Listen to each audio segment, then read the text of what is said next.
Well, Brent and Sarah, tonight I spoke with a criminal justice expert who said with today's technology, even in the most rural areas, law enforcement has the tools to find someone. However, how long that could take is still unknown. Where is mass shooting suspect Robert Card? The man police believe is armed and dangerous, still on the loose. If there was ever a dangerous guy out there, he's the poster child for that. Mike Lawler, an associate professor of criminal justice at the University of New Haven, says as the area in and around Lewiston, Maine remains on lockdown, the search intensifies. The good part about this part of Maine is very sparsely populated, so it's not like you're managing a huge population. The bad part is it's also very rural, so there's lots of places to hide and go to ground, as they say. Lawler says law enforcement is tasked with figuring out how far the suspect could have gotten after abandoning the car he had shortly after the shooting.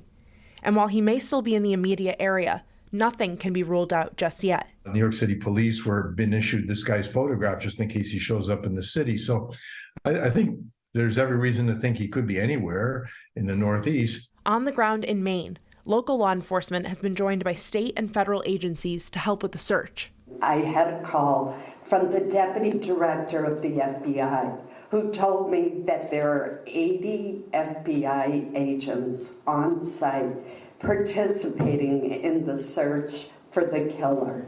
Robert Fuller, special agent in charge at the New Haven FBI, said in part in a statement, "We've deployed New Haven Field Division FBI investigative personnel to Maine in support of their search efforts and any additional assistance that may be needed."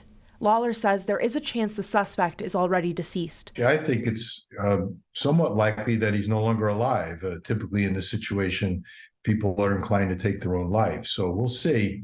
But in the meantime, you have to be cautious. And that his behavior could point to that possibility.